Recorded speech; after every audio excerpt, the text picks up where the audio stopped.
Pinalayas, inakusahan ng pagtataksil at pagnanakaw. Habang ako'y naghihingalo sa sakit para sagipin ang ina ng asawa ko, nagpakasasa sila sa aking pagbagsak. Wala kang silbi, Serafina, ang malamig na hatol ni Leandro. Ngunit mula sa putikan hindi ako luluhod. Kinuha nila ang lahat, pero hindi ang aking danggal. Ngayon, sisiguraduhin kong ang mismong lason nila ang tatapos sa kanila. Handa na ba silang harapin ang aking pagbabalik? Tingnan ninyo ang babaeng yan. Isang linta na sumisipsip sa yaman ng ating pamilya habang walang hiyang nakikipagtalik sa ibang lalaki. Napatigil si Serafina sa bungod ng malawak na bulwagan ng mansyon ng mga Alcantara. Mahigpit ang hawak niya sa isang gusot na papel, agresibo mula sa bahay sanglaan. 3 gabi siyang walang tulog, ginamit ang huling alas ng kanyang pagkatao at isinangla ang kaisa-isang sakahan ng kakao na pamana ng kanyang mga magulang. Ginawa niya yon upang mabayaran ang palihim na operasyon sa puso ng kanyang biyenan na si Doña Remedios at para takpan ang butas sa pondo ng pamilya na muntik nang maging mitsa ng isang malaking iskandalo. Ngunit sa halip na pasasalamat, ang bumungad sa kanya ay isang malaking screen sa likod ng entablado na nagpapalabas ng isang malabong video. Isang babaeng kamukha niya ang nakitang pumapasok sa isang hotel kasama ang isang hindi kilalang lalaki. Sumunod na lumabas ang mga pekeng bank statements na nagpapakitang naglipat siya ng milyon-milyong piso mula sa charity fund patungo sa kanyang personal na account. Umiyak si Isabel, ang ampon ng pamilya, habang nakatayo sa entablado. Hawak nito ang mikropono na tila isang biktima na labis na nasaktan. Kuya Leandro, I'm so sorry. I tried to hide it. I really did. Ayaw kitang masaktan, pero hindi ko na kayang makita na niloloko ka niya. Kinuha niya ang pera ng charity fund natin para sa mga ulila, tapos nakipag-check-in siya sa lalaking yan gamit ang pera natin. Napakuyom si Serafina. Bumaon ng matalim na dulo ng resibo sa kanyang palad hanggang sa magdugo ito. Ngunit hindi niya alintana ang hapdi. Tumingin siya kay Doña Remedios, ang babaeng muntik nang mamatay kung hindi niya isinangla ang kanyang lupa. Ang mga mata ng matanda ay puno ng pandidiri. Wala kang utang na loob, Serafina, pambibintang ni Doña Remedios, pinalakas ang boses para marinig ng daan-daang bisita at opisyales na naroon. 8 years ka na sa pamilyang ito. Tiniis ko ang pagiging baog mo dahil sabi ko, baka may plano ang Diyos, ni hindi mo mabigyan ng tagapagmana ang anak ko. Tapos ngayon, nanakawan mo pa kami at dudungisan ng danggal ng mga Alcantara? God is my witness kung gaano ako nagdusa sa pagkakaroon ng manugang na katulad mo. Bumilis ang tibok ng puso ni Serafina. Hinanap ng kanyang mga mata ang kaisa-isang taong inaasahan niya magtatanggol sa kanya. Si Attorney Beatriz Villanueva, ang kanyang ninang at ang abogadong pinagkatiwalaan niya ng kanyang buhay. Ninang Beatriz, alam mong hindi totoo yan. Panginginig ng boses ni Serafina habang nagmamakaawa ang kanyang mga mata. Ikaw nakakaalam kung saan ako nagpunta. Alam mong naghanap ako ng pera para... Umiwas ng tingin si Beatriz at maingat na inayos ang kanyang salamin. Malamig at walang emosyon ang boses nito nang magsalita. I checked the documents, Serafina. The bank trails are authentic. The money went directly to your personal account. What mo na i-deny, we have all the proof. At bilang abogado ng pamilya, tungkulin kong ilabas ang totoo. Tila may malaking bato na bumara sa lalamunan ni Serafina. Naglabo ang liwanag ng mga magagarang chandelier sa kanyang paningin. Naging manhid ang kanyang mga binti at braso habang unti-unting namamatay ang pag-asa sa kanyang dibdib. Ang babaeng nang akong puprotektahan siya sa puntod ng kanyang mga magulang ay siya pang bumaon ng kutsil o sa kanyang likuran. Lumingon siya sa huling taong maaari niyang kapitan, sa kanyang asawa, kay Lieutenant Leandro Alcantara. Hinihintay niyang magalit ito sa kanila. Hinihintay niyang hawakan nito ang kanyang kamay, gaya ng pangako nito sa harap ng altar. Humakbang si Leandro palapit. Ngunit walang pagmamahal sa mga mata nito. Ang naroon lamang ay ang nasugatang ego ng isang ginagalangang opisyal, isang lalaking ayaw magmukhang tanga sa harap ng publiko. Leandro, maniwala ka sa akin, bulong ni Serafina, inaabot ang braso ng asawa. Wala akong kinuha. Ang video na yan, hindi ako yan. Iniwas ni Leandro ang kanyang braso na parang may nakakadiring sakit si Serafina. Shut up! You made a fool out of me in front of everyone. Akala ko mabait ka. Akala ko tahimik ka lang kasi you feel insecure that you couldn't give me a child. Yun pala, sa likod ko, ginagawa mo akong gaga at ninanakaw mo ang pera ng pamilya ko. Leandro, asawa mo ako, kilala mo ako. Not anymore, maring putol ni Leandro. Ang boses ay kasing talim ng yelo. You are no longer an Alcantara. Umalis ka na sa pamamahay ko bago pa makalimutan ng mga tao na pulis ako at bago kita ipasok sa kulungan mismo. Wala nang luhang lumabas sa mga mata ni Serafina. Ang pinakamatinding sakit ay hindi sumisigaw. Ito ay namamatay sa loob. Naintindihan niya na hindi nila kailangan ng katotohanan. Kailangan lang nila ng masisisi, ng isang mabilis na paraan para protektahan ang kanilang mga sarili. Ang pagtataksil ay hindi lamang galing kay Isabel. Ito ay ang katahimikan ng lahat ng taong minahal niya. Suminya si Doña Remedio sa isang katulong na ilapag ang mga papeles sa lamesa. Sign the annulment papers, utos ing matanda. Sign the confession and the waiver of assets. Ibalik mo ang lahat ng kinuha mo at baka sakaling maawa pa ang Diyos sa kaluluwa mo, Serafina. Hindi nagmakaawa si Serafina. Hindi niya ipinagtanggol ang kanyang sarili dahil alam niyang bawat salita niya ay gagamitin lang laban sa kanya. Tahimik siyang naglakad patungo sa lamesa. Rinig na rinig ang mga bulungan at panlalait na mga panauhin. Kinuha niya ang gintong bolpen. Binasa niya ang bawat linya. Inayos niya ang isang maling numero sa dokumento na tanging isang bihas ang auditor lang ang makakapansin bago niya madiing pinirmahan ang kanyang pangalan. Pagkatapos, dahan-dahan niyang hinubad ang kanyang singsing sa kasal, ang singsing na suot niya noong mga panahong wala pa silang makain ni Leandro, at tahimik itong ibinagsak sa ibabaw ng mga papeles. Tumingin siya ng diretsyo sa mga mata ni Leandro. Walang takot, walang pag-ibig. Isaksak ninyo sa baga ninyo ang apelido ninyo. Sana dumating ang araw na hindi mo pagsisihan ang pagtalikod mo sa akin ngayong gabi.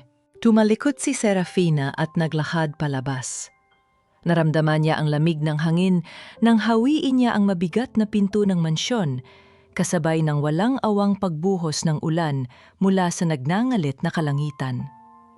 Basang-basa ang kanyang manipis na damit, nanginginig ang buo niyang katawan. Habang naglalakad siya sa gitna ng madilim at maputik na kalsada, isang biglaang sakit ang sumaksak sa kanyang puson. Napapikit siya. Ang sakit ay tila pilit na pinupunit ang kanyang kalamnan mula sa loob. Napatingin siya sa ibaba. Kasabay ng pag-agos ng ulan ay ang pagguhit ng pulang dugo mula sa kanyang mga binti patungo sa putikan. Nanlambot ang kanyang mga tuhod hanggang sa tuluyan siyang bumagsak sa malamig na semento. Habang nanlalabo ang kanyang paningin at unti-unting nilalamon ng dilim ang kanyang kamalayan, isang katanungan ang umalingaw-ngaw sa kanyang isipan. Bakit kailangan sa akin manggaling ang lahat ng sakripisyo kung sa huli ako ang ituturing na demonyo sa sarili kong tahanan?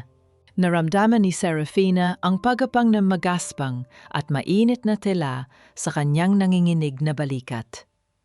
Unti-unting niyang iminulat ang kanyang mga mata.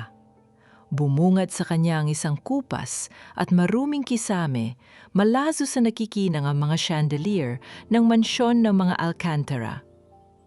Pumasok sa kanyang ilong ang matapang na amoy ng murang alkohol at lumang kahoy. Wala na siya sa gitna ng bagyo. Sa kanyang tabi ay isang matandang babae na may mga malalalim na kulubot sa mukha, Suot ang isang pira-pirasong duster na amoy sariwang gulay at lupa. Diyos ko, Ineng, akala ko hindi ka nagigising. Nanginginig ang boses ng matanda habang pilit na pinupunasan ng maligamgam na tubig ang noni Serafina. Ako si Nena. Nakita-kitang nakabulagta sa kalsada kaya humingi ako ng tulong para madala ka rito sa maliit na klinika sa palengke. Tuguan ka. Bago pa man makapagsalita si Serafina, pumasok ang isang babaeng nakasuot ng puting uniforme. Si Dr. Eulalia Santos, isang doktor, ang mas piniling maglingkod sa mga mahihirap sa palengke kaysa sa malalaking ospital. Seryoso ang mukha nitong lumapit sa higaan. Mabuti at nadala ka agad ni Nena rito, sad ni Dr. Eulalia habang inaayos ang suwerong nakakabit sa braso ni Serafina. Masyadong mataas ang blood pressure mo dahil sa stress at pagod. Muntik na. Isang maling galaw pa at tuluyan mo nang naiwala ang bata. Tila tumigil ang pag-ikot ng mundo ni Serafina. Tinitigan niya ang doktora, hindi makapaniwala sa narinig. Bata? Doktora, anong ibig ninyong sabihin? Bumuntong hininga si Dr. Eulalia at hinawakan ang malamig na kamay ni Serafina. 8 linggo ka nang nagdadalang tao. Mahina ang kapit ng sanggol, kaya kailangan mo ng matinding pag-iingat. Sa mga sandaling iyon, tila umalingaw-ngaw sa isipan ni Serafina ang malulupit na boses ni Doña Remedios mula sa nakaraan. Tiniis ko ang pagiging baog mo dahil sabi ko, baka may plano ang Diyos. 8 taon siyang umiyak tuwing gabi dahil sa paniniwalang wala siyang kakayahang magbigay ng buhay. 8 taon siyang naging sunod-sunuran upang bumawi sa kanyang pagkukulang bilang isang babae. At ngayon, kung kailan itinaboy siya ng lalaking pinangakuan niya ng walang hanggang pag-ibig, saka pa dumating ang himalang matagal na niyang ipinagdarasal. Ngunit ang himalang ito ay isang sumpa sa kanyang kasalukuyang kalagayan. Kung malalaman ni Isabel at ng buong pamilya Alcantara na siya ay buntis, gagamitin nila ito upang idiin na ang bata ay bunga ng kanyang pangang-alunya. Aagawin nila ang anak niya o kaya ay wawasakin ang kinabukasan nito para lang maprotektahan ang kanilang pangalan. Dahan-dahang idinampi ni Serafina ang kanyang nanginginig na palad sa kanyang tiyan. May luhang tumakas mula sa kanyang mga mata, ngunit hindi na ito luha ng kahinaan. Isa itong luha ng isang inang handang pumatay at mamatay para sa kanyang anak. Walang makakaalam nito, mariing bulong ni Serafina. Ang boses ay puno ng bakal na determinasyon. Tita Nena, Doktora, nagmamakaawa ako. Huwag ninyong ipapaalam kahit kanino na buntis ako. Gusto nilang kunin ang lahat sa akin pero hindi nila pwedeng kunin ang anak ko. Tumango si Aling Nena habang pinupunasan ang sariling luha. Sa kabilang banda, tahimik na naglakad si Dr. Eulalia patungo sa kanyang lumang mesa. Binuksan ng doktora ang isang mabigat na drawer at pasimpleng tiningnan ng isang lumang medical folder na may tatak ng isang sikat na ospital sa Maynala. Ang ospital kung saan unang sinuri si Serafina maraming taon na ang nakalilipas. May alam si Dr. Eulalia sa peking resulta ng pagkabaog na iyon, ngunit mas pinili niyang isara ang drawer at manahimik. Alam ang panganib na dala ng pamilyang bumangga sa pasyente niya. Kinabukasan, gamit ang kakarampot na barya na naiwan sa kanyang bulsa, umupa si Serafina ng isang maliit at madilim na kwarto sa pinakalikod ng palengke ng San Fernando. Ang mga dingding ay gawa sa manipis na plywood at ang bubong ay may maliliit na butas na pinapasukan ng sikat ng araw at patak ng ulan. Wala itong bintana at ang higaan ay isang matigas na papag. Ngunit para kay Serafina, ito ang kanyang naging bagong palasyo. Humiga siya sa matigas na kahoy. Kinuha niya ang manipis at pira-pirasong kumot na ibinigay sa kanya ni Aling Nena bago siya umalis sa klinika. Dahan-dahan niyang hinaplos ang magaspang na laylayan ng kumot at inilapit ito sa kanyang dibdib. Sa loob ng mansyon ng mga Alcantara, natulog siya sa mamahaling seda, Ngunit palagi siyang nilalamig sa kalungkutan. Dito, sa ilalim ng isang lumang basahan, naramdaman niya ang tunay at dalisay na init ng malasakit mula sa isang taong hindi niya kaano-ano. Napapikit siya, sinusubukan na ipahinga ang kanyang pagal na katawan. Nag-iipon ng lakas para sa mahabang laban na haharapin niya bukas. Ngunit hindi pa man sumisikat ng buo ang araw, isang malakas at sunod-sunod na paghampas sa pinto ang bumasag sa katahimikan ng umaga. Yumanig ang manipis na dingding sa bawat kalabog. May isang taong galit na galit sa labas at pilit na winawasak ang tanging harang na nagpuprotek sa kanya at sa kanyang anak. Napamulat si Serafina, nanlaki ang mga mata sa takot habang mariing niyakap ang kanyang tiyan. Ang patuloy na pagyanig ng manipis na pinto ay nagpabilis sa tibok ng puso ni Serafina. Sa kanyang takot na baka mga tauhan yon ni Doña Remedios, nanginginig niyang binuksan ang trangka.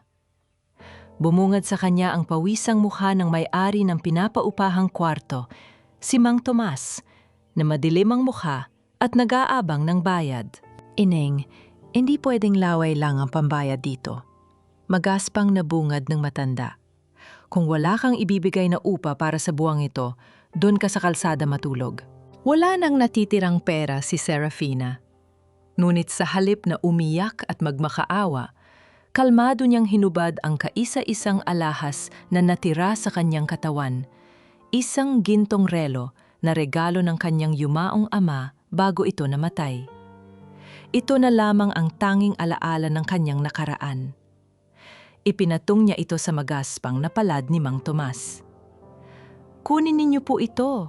Sapat na ang halaga niyan para sa 6 na buwang upa. At ang sukli ay gagamitin ko bilang puhunan. Gusto kong magtinda. Kalaunan, natagpuan ni Serafina ang kanyang sarili sa isang maliit na pwesto sa gilid ng palengke. Ang mga kamay na dati ay bihasa sa paghawak ng mga mamahaling pluma at pag-audit ng mga komplikadong papeles sa bangko, ngayon ay namumula at puro paltos. Inilulubog niya ang kanyang mga daliri sa mainit na malagkit na bigas at maingat na binabalot yon sa dahon ng saging upang gawing suman. Ang matinding init ng baga mula sa uling ay tila tumutunaw sa kanyang balat. Ngunit kinagat niya ang kanyang ibabang labi para pigilan ang anumang daing. Bawat paso ay paalala na kailangan niyang mabuhay para susanggol sa kanyang sinapupunan. Habang pinupunasan niya ang pawis sa kanyang isang matinis at mapangutyang boses ang umalingaw-ngaw sa kanyang harapan.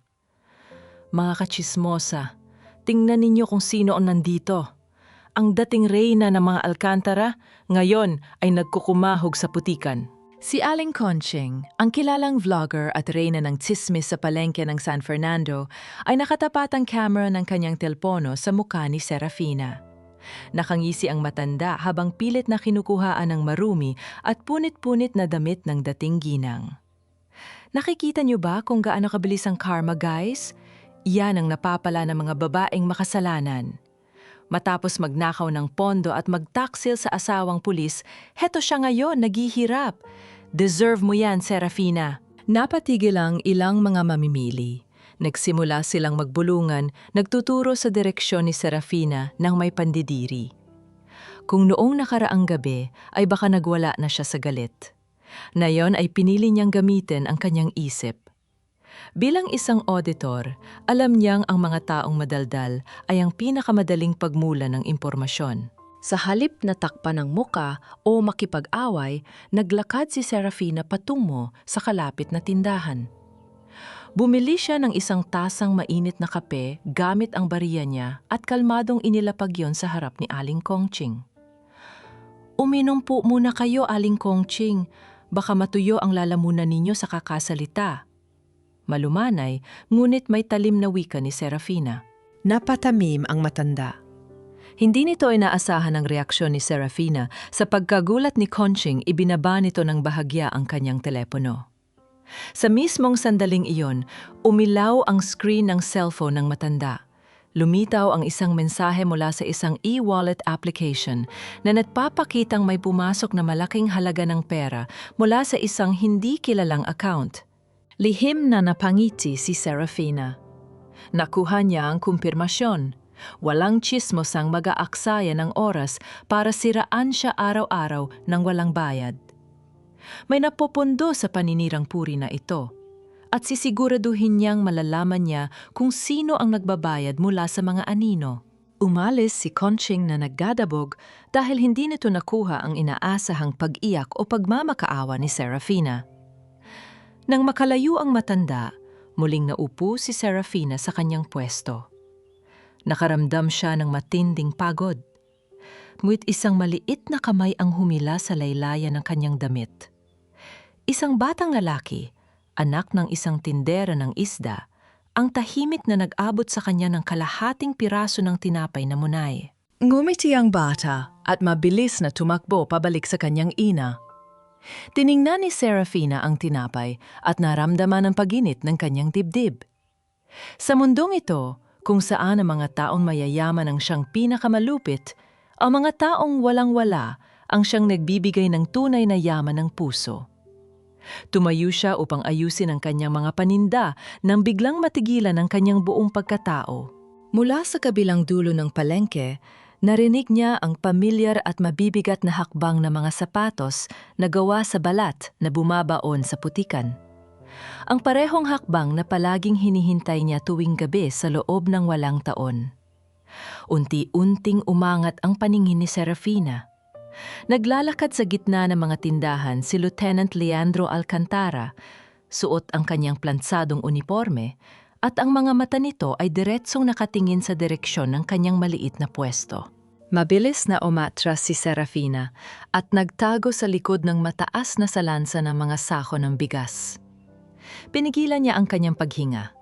Pilit na pinapakalma ang mabilis na pagkabog ng kanyang dibdib, habang ang anino ng matipunong lalaki ay dumaan malapit sa kanyang pwesto. Nakaramdam ng kakaibang bigat sa dibdib si Leandro habang naglalakad sa gitna ng maingay na palengke. Tila hinahanap ng kanyang paningin ang isang pamilyar na bulto, ngunit wala siyang nakita. Matapos pumili ng ilang prutas para sa kanyang ina, mabilis siyang umalis, dala ang isang hindi maipaliwanag na kaba na pilit niyang iwinawaksi. Pagkauwi niya sa mansyon, sinalubong siya ng nakakabinging katahimikan sa loob ng kanilang malawak na kwarto. Gusto niyang burahin ang lahat ng alaala ni Serafina upang mawala ang sakit ng pagtataksil na inakala niyang ginawa nito. Kumuha siya ng isang malaking kahon at sinimulang ilagay ang mga naiwang damit ng asawa.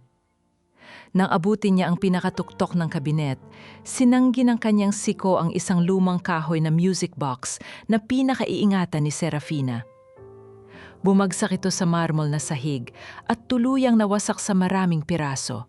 Mula sa basag na ilalim ng kahon, may nahulog na isang nakatuping papel. Pinulot ito ni Leandro. Isa itong opisyal na resibo mula sa isang sanglaan. Kumunot ang kanyang nang mabasa ang nakasulat. Ipinangalan ni Serafina ang kaisa-isang sakahan ng mga De Vera, ang huling pamana ng mga magulang nito. Ngunit ang tuluyang nagpatigil sa pag-ikot ng mundo ni Leandro ay ang petsa at ang halaga na nakalagay roon. Ito ang eksaktong araw kung kailan inoperahan sa puso ang kanyang ina. At ang halaga ay walang labis at walang kulang sa kabuuang binayaran sa ospital na muntik nang maging dahilan ng pagbagsak ng kanilang negosyo. Madilim ang muka at nag-aalab ang damdamin, tinungo niya ang silid ng kanyang ina. Ibinagsak niya ang resibo sa ibabaw ng mesa ni Doña Remedios. "Mom, explain this to me. Bakit isinangla ni Serafina ang kaisa-isang lupa niya nung araw na inoperahan ka? And the exact amount, siya ba ang nagbayad ng bill mo?" Kalmadong humigop ng tsaa ang matanda, hindi man lang nagpakita ng pagkagulat. Binigyan lamang niya ng isang mapangut, yang tingin ang kanyang anak. "Don't be naive, Leandro. Malamang ginawa niya yan para takpan ang ninakaw niya sa charity fund. She was trying to clean her tracks. My God, hanggang ngayon ba naman nagpapauto ka pa rin sa ahas na babaeng yan?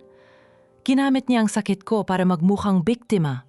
Nakatayo lamang doon si Leandro, nakatitig sa malamig na mga mata ng kanyang ina. Unti-unting nadudurog ang kanyang tiwala sa mga bagay na inakala niyang tama. Iniwan niya si Doña Remedios at naglakad pabalik sa kanyang kwarto na tila isang lantang halaman. Nawasak ang kanyang mataas na kumpiyansa. Unti-unti siyang napaluhod sa gitna ng mga nakakalat na gamit. Nanginginig ang kanyang mga kamay na dinampot ang isang lumang kamisyeta ni Serafina. Idiniin niya ito sa kanyang mukha. Pilit na nilalanghap ang naiwang bango nito. Pumasok sa kanyang pandama ang pamilyar na amoy ng sampagwita at lavender na palaging nakayakap sa kanya tuwing gabi. Isang matalim na sakit ang sumaksak sa kanyang lalamunan hanggang sa bumagsak ang kanyang mga luha. Ang lalaking hindi kailanman umiyak sa harap ng panganib bilang pulis ay ngayon humihikbi sa gitna ng kanyang sirang kwarto. Paano kung ang babaeng itinaboy niya, ang babaeng ipinahiya niya sa harap ng maraming tao, ay siya palang nagligtas sa buhay ng kanyang ina at nagbuwis ng lahat para sa kanyang pamilya? Sa labas ng nakaawang na pinto ng kwarto, tahimik na nakatayo si Isabel. Madilim ang kanyang mga mata habang pinagmamasdan ang pagbagsak ng kanyang kinikilalang kuya. Mabilis siyang nag-type ng mensahe sa kanyang cellphone patungo sa isang hindi nakapangalang numero. He is starting to ask questions. Kailangan na nating kumilos bago niya malaman ang totoo. Pinunasan ni Leandro ang kanyang mga luha. Nag-alab ang matinding determinasyon at pagdududa sa kanyang mga mata. Tumayo siya at mabilis na binuhay ang kanyang laptop. Bilang isang mataas na opisyal ng pulisya, may kakayahan siyang pumasok sa mga pribadong server. Hahanapin niya ang orihinal at hindi na-edit na kopya ng CCTV footage mula sa hotel. Kailangan niyang malaman kung sino ang tunay na demonyo sa loob ng kanyang tahanan. Patuloy na kumurap ang asul na liwanag mula sa screen ng computer. Sumasalamin sa kanyang mga matang uhaw na uhaw sa kasagutan. Lumipas ang ilang araw na puno ng usok at uling sa maliit na pwesto ni Serafina. Sa umaga, siya ay isang hamak na tindera ng suman na yumuyuko sa mga mamimili. Ngunit pagsapit ng gabi, sa ilalim ng aandap-andap na liwanag ng kanyang kwarto, muli siyang nagiging isang matalas na auditor. Nakakalat sa kanyang papag ang mga gusot at maruruming resibo na matyaga niyang hiningi at pinulot mula sa mga basurahan ng mga kapwa niya tindera sa palengke. Maingat niyang pinlansa ng kanyang mga palad ang bawat lukot na papel. Kumislap ang kanyang mga mata nang makita ang isang pamilyar na pattern. Maliliit na halagang ipinapasok sa iba't ibang e-wallet accounts araw-araw upang hindi makatawag ng pansin sa bangko. Ngunit lahat ng ito ay patungo sa iisang direksyon, ang mga pekeng kumpanya na pagmamay-ari ni Isabel. Ginagamit ng kanyang kapatid-kapatiran ang mga inosenteng tao sa palengke para linisin ang perang ninakaw nito sa pondo ng mga alkantara. Upang patunayan na kasabwat ang kanyang ninang na si Attorney Beatrice, gumawa si Serafina ng isang peking dokumento. Nilagyan niya ito ng isang partikular na maling-baybay ng salita, isang palatandaan na tanging si Beatrice lamang ang makakatanggap. Ang problema ay kung paano ito maipadadala nang hindi siya nakikita. Dito niya napatunayan na ang tunay na pamilya ay hindi nasusukat sa dugo kundi sa paggalinga. Nagkusang loob si Aling Nena at ang iba pang mga tindera na maging tagapaghatid ng liham. Sila ang nagdala ng sobre sa magarbong opisina ni Beatrice, nagpanggap bilang mga ordinaryong mensahero upang hindi paghinalaan. Bago umalis si Aling Nena para sa kanyang misyon, lumapit ito kay Serafina. Kinuha ng matanda ang nanginginig na mga kamay ng dating ginang at ipinatung doon ang isang mainit at bagong lagang itlog. "Kainin mo yan, Ineng?" Malumanay na wika ng matanda, ang mga mata ay puno ng pag-unawa. Kahit gaano kabigat ang problema, hindi pwedeng walang laman ng tiyan mo. 2 na kayong kumakain ngayon. Kailangan mong magpakatatag para sa anghel na yan. Naluha si Serafina habang nakatingin sa simpleng pagkain. Sa loob ng mansyon, bawat subo niya ay may kapalit na panunumbat at pag-ibig na may kondisyon. Ngunit sa maruming palengkeng ito, nakita niya ang pinakadalisay na anyo ng malasakit. Kinahaponan nakuha ni Serafina ang kumpirmasyong hinihintay niya. Ayon sa kasamahang tindera, nakita nilang namutla ang sekretarya ni Beatrice nang mabasa ang dokumento. At hindi nagtagal, namataan ni Serafina mula sa kabilang kalsada si Beatrice na mabilis na lumabas ng gusali, bakas ang panik sa muka habang may kausap sa cellphone. "Isabel, we have a major problem," matinis na boses ni Beatrice sa kabilang linya habang nagmamadaling sumakay sa kanyang kotse. "Someone sent a file here. May nakakaalam ng ginagawa natin. We need to meet, now." Tagumpay na nakagat ng isda ang pain. Ngumiti si Serafina ng may diin. Unti-unti na niyang nakokontrol ang laro. Ngunit ang munting tagumpay na ito ay naputol nang may mapansin siyang kakaiba pag-uwi niya ng gabing yon. Isang mahaba at itim na sasakyan ang nakaparada sa masukal na bahagi ng kalsada, malayo sa mga ilaw ng poste. Madilim ang mga salamin nito, kaya hindi niya makita kung sino ang nasa loob.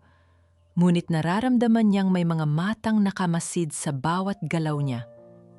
Kinilabutan si Serafina at binilisan ang kanyang paglalakad. Biglang umilaw ang screen ng kanyang murang cellphone na nakasilid sa kanyang bulsa. Kinuha niya ito at bumasa ng isang mensahe mula sa isang hindi kilalang numero. "Alam ko kung anong ginagawa mo. Pumunta ka sa lumang bodega sa dulo ng palengke ngayon din. Kapag hindi ka dumating, tatawag ako ng pulis at ipapasabi kong nangingikil ka ng pera mula sa pamilya mo." Nanlamig ang buong katawan ni Serafina. "Alam ko kung anong ginagawa mo. Pumunta ka sa lumang bodega sa dulo ng palengke na yon din. Kapag hindi ka dumating, tatawag ako ng pulis at ipapasabi kong nanginghikil ka ng pera mula sa pamilya mo." Nanlamig ang buong katawan ni Serafina. Bago pa man siya makapag-isip kung tatakbo siya o haharapin ang nagbanta, biglang bumuhos ang nakakapasong liwanag mula sa mga malalaking ilaw ng itim na sasakyan. Pilit na binubulag ang kanyang mga mata at binabalot ang buong paligid ng matinding takot. Patuloy na pinapanood ni Leandro ang nakuha niyang orihinal na kopya ng CCTV footage mula sa lihim na server ng hotel.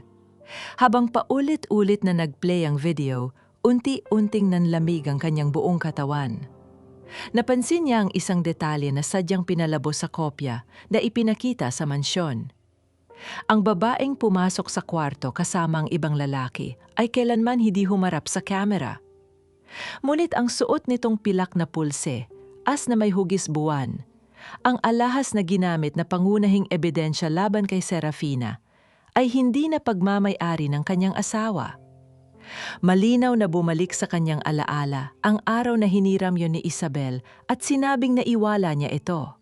Mabilis na isinara ni Leandro ang laptop at walang pag-aalinlangang sumakay sa kanyang sasakyan. Tinungo niya ang lumang klinika kung saan unang sinuri si Serafina 8 taon na ang nakararaan. Ngunit laking gulat niya nang makitang iniba na ang pangalan nito at kasalukuyang sumasailalim sa renobasyon. Ginamit niya ang kanyang autoridad bilang pulis upang mahanap ang lumang address ng dating head nurse.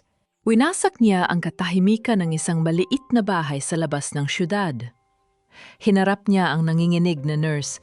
Inilapag ang kanyang tsapa sa mesa at iginiit ang katotohanan. "Sir, nagmamakaawa po ako. Huwag ninyo akong ikulong." Umiiyak na pag-amin ng matandang nurse habang nakaluhod sa harapan ni Leandro. "Binayaran lamang kami. Pumunta rito si Ma'am Isabel noon.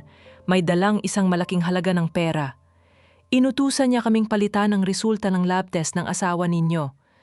Wala pong sakit si Ma'am Serafina.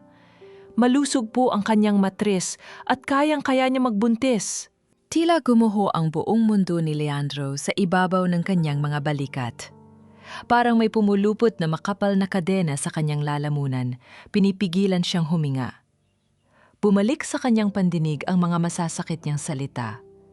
Inakusahan niya ang kanyang asawa na insecure dahil sa pagiging baog nito. Hinayaan niyang durugin at tapakan ng kanyang ina ang pagkataon ni Serafina sa loob ng 8 taon nang walang ginagawang pagtatanggol.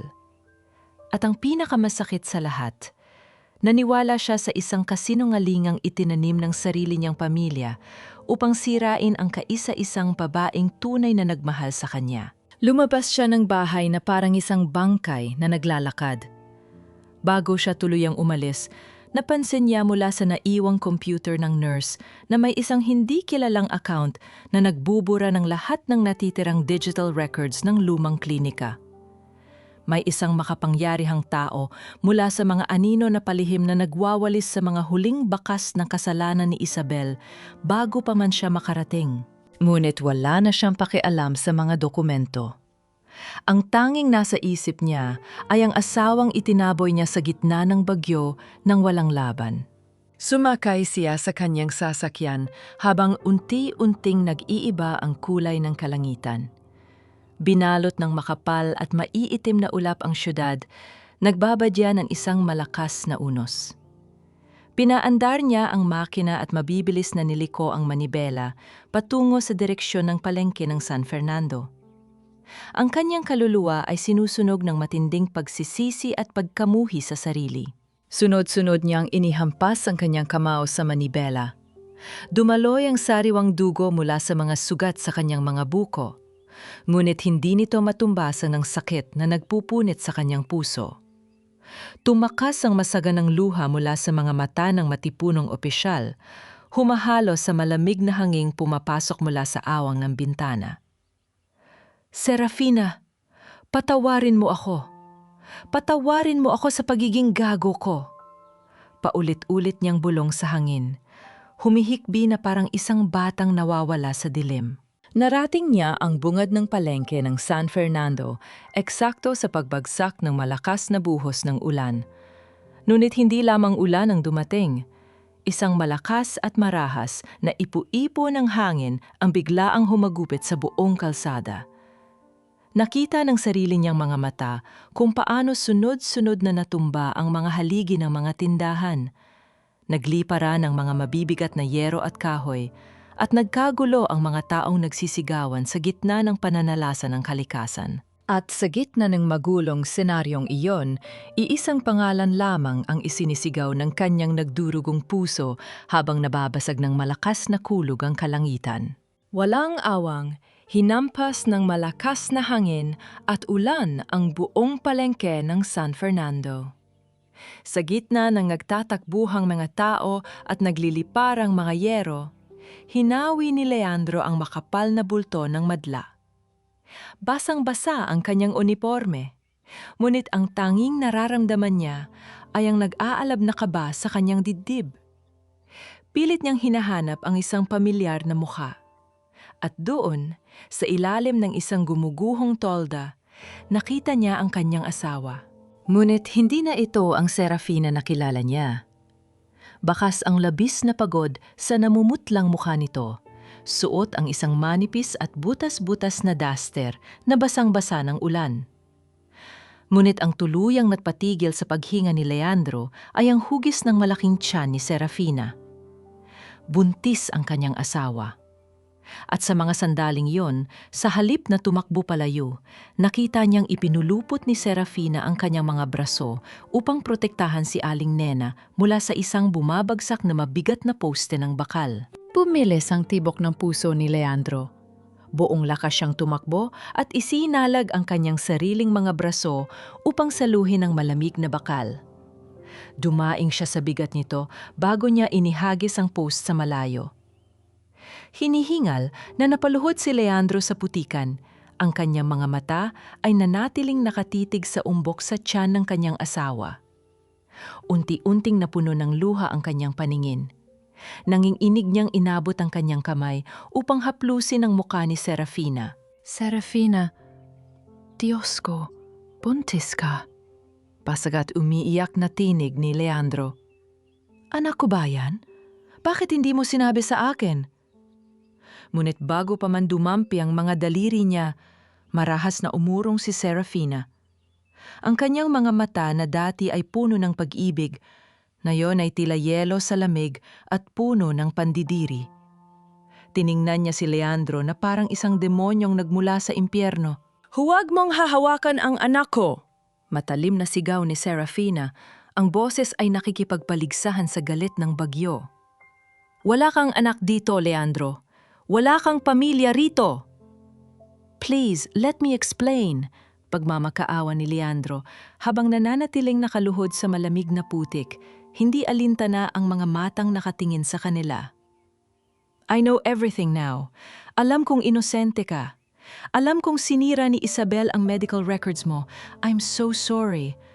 Umuwi na tayo, parang awa mo na." Isang mapait at walang buhay na tawa ang kumawala sa mga labi ni Serafina. "Umuwi? Para saan? Para gawing panlinis ng pangalan ng pamilya mo ang bata sa sinapupunan ko?" Tumayo si Serafina ng tuwid, hindi iniinda ang matinding ulan na humahampas sa kanyang mukha. "Mula nung gabing pinili mong maniwala sa isang peking papel kaysa sa babaeng natulog sa tabi mo sa loob ng walang taon, namatay ka na para sa akin, Leandro. Wala na akong asawa. I was a fool. Nasaktan ako kasi akala ko niloko mo ako, pero ayusin ko to. Babawi ako sa inyo ng anak natin." Kinuha ni Serafina ang isang punit na salakot mula sa lapag. Sa isang mabilis na galaw, itinapat niya ito sa kanyang tiyan, isang kalasag upang ipagkait sa lalaking nasa harapan niya ang anumang karapatan na maging isang ama. "Subukan mong lumapit, Leandro.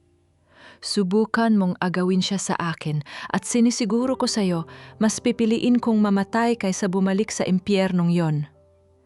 Lumayo ka na sa amin kung ayaw mong tuluyang makitang may mangyaring masama sa akin." Bawat salita ay parang matatalim na punyal na ibinaon sa dibdib ng opisyal. Nawala ng lakas ang mga binti ni Leandro. Napaupo siya sa malapot na putik, humihikbi habang pinagmamasdan ang dahan-dahang pagtalikod ni Serafina upang alalayan ang matandang tindera. Wala siyang karapatang habulin ito. Ang sakit na nararamdaman niya ngayon ay walang-wala kumpara sa ginawa niyang pagpatay sa kaluluwa ng babaeng ito. Sa hindi kalayuan, sa gilid ng madilim na kalsada, isang pamilyar na itim na sasakyan ang nakaparada. Bahagyang bumaba ang madilim na bintana nito, sapat lamang upang ilabas ang bahagi ng isang mamahaling camera. Isang tahimik na pagkislap ng lente ang paulit-ulit na tumama sa direksyon ni Leandro at Serafina. Kinukuha ang bawat anggulo ng galit at pagluha. Sa loob ng sasakyan, nakangiti si Isabel habang pinagmamasdan ang mga larawan. Kinaumagahan, nagising si Serafina hindi dahil sa sikat ng araw, kundi dahil sa walang patid na pag-ilaw at panginginig ng kanyang lumang cellphone na nakapatong sa papag. Puno ang screen nito ng mga mensahe mula sa hindi kilalang mga tao, kasunod ang isang balitang mabilis na kumakalat sa buong bansa. Nakasulat sa malaking titulo ang mga salitang nagbabanta na namang sumira sa huling natitirang piraso ng kanyang kapayapaan. Ang asawang nagtaksil na yon ay ginagamit ang anak sa labas upang mangikil sa isang opisyal ng pulisya. Sa loob ng malamig at maaliwalas na veranda ng mansyon ng mga Alcantara, ang halimuyak ng mamahaling tsa at matatamis na tinapay ay sumasabay sa mahinang tugtog ng classical na musika. Nakaupo si Doña Remedios sa kanyang paboritong upuang gawa sa mahogany. Marahan niyang hinihigop ang kanyang tsa habang nakatingin sa malaking screen ng telebisyon. Ipinapalabas ang balita tungkol sa ginawang eskandalo di umano ni Serafina sa palengke upang mangikil kay Leandro. Isang mapagmataas at nakakasukang ngiti ang sumilay sa mga labi ng matanda. "Tingnan ninyo, hindi talaga natutulog ang Diyos," wika ni Doña Remedios. Ang boses ay puno ng wad na kabanalan. Lumalabas din ang tunay na kulay ng babaeng yan. Gagamitin pa ang batang hindi naman kadugo ng pamilya natin para lang makahingi ng sustento. Mabuti na lang at nailigtas ko ang anak ko sa kuko ng demonyong yan. Nakatayo sa kanyang gilid si Isabel, nakasuot ng puting bestida na nagpapamukha sa kanyang isang inosenteng anghel. Pinunasan niya ang isang peking luha sa kanyang pisngi. Naaawa po ako kay Kuya Leandro, Mami. Baka tuluyan siyang masira dahil sa mga ginagawa ni Ate Serafina. Sana maisip niya na tayo lang ang pamilyang nagmamahal sa kanya. Malambing, ngunit nakakalasong pag-arte ni Isabel. Dumating si Attorney Beatrice, hawak ang isang makapal na folder.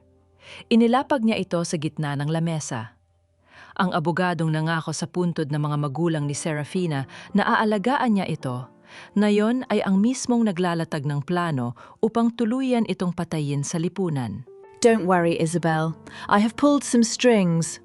Malamig na pahayag ni Beatrice habang inaayos ang kanyang salamin. Ginamit ko ang mga koneksyon natin sa City Hall. Bago pa man makaisip si Serafina na magsampa ng gawa-gawang kaso, tayo na ang uunang sumira sa mundo niya. Ipapalinis natin ang palengke, palalayasin natin siya doon dahil wala naman siyang opisyal na permit. Tumango si Doña Remedios, tila tuwang-tuwa sa narinig. Gawin mo ang lahat ng kailangan, Beatrice. We are just protecting the Alcantara name. Naintindihan ng Diyos na malinis ang ating intensyon. Kung kailangang magdusa ang makasalanan, hayaan natin siya magdusa. Nagpaalam si Isabel upang pumunta sa banyo.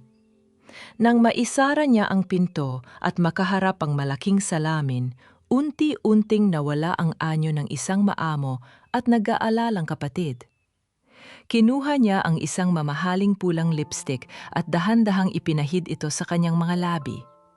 Habang tinititigan ng sariling refleksyon, isang malupit, malamig at nakakakilabot na ning-iti ang gumuhit sa kanyang mukha. Wala siyang pakialam kung mamatay man si Serafina at ang sanggol nito sa kalsada. Ang mahalaga ay sa kanya mapupunta ang lahat ng yaman at atensyon na matagal na niyang pinagnanasaan. Sa kabilang banda, palabas na ng mansyon si Beatrice nang biglang manginig at umilaw ang kanyang telepono. Isang hindi nakarehistrong numero ang lumabas sa screen. Sumalubong ang pamilyar at nakakapanindig balahibong tinig ng isang babae nang idikit niya ang telepono sa kanyang tainga. Magkano ang halaga ng pananahimik mo, Attorney Villanueva? Wika ng misteryosong babae sa kabilang linya. Dahil alam na alam ko kung paano mo ginamit ang lisensya mo para linisin ang mga peking titulo ng lupa na mga Alcantara na ninakaw mula sa mga magsasaka. Isang maling galaw mo pa laban kay Serafina, ihuhulog kita sa impyernong ginawa mo. Bumagsak ang dugo sa mukha ni Beatrice. Naging kasing puti ng papel ang kanyang pismi.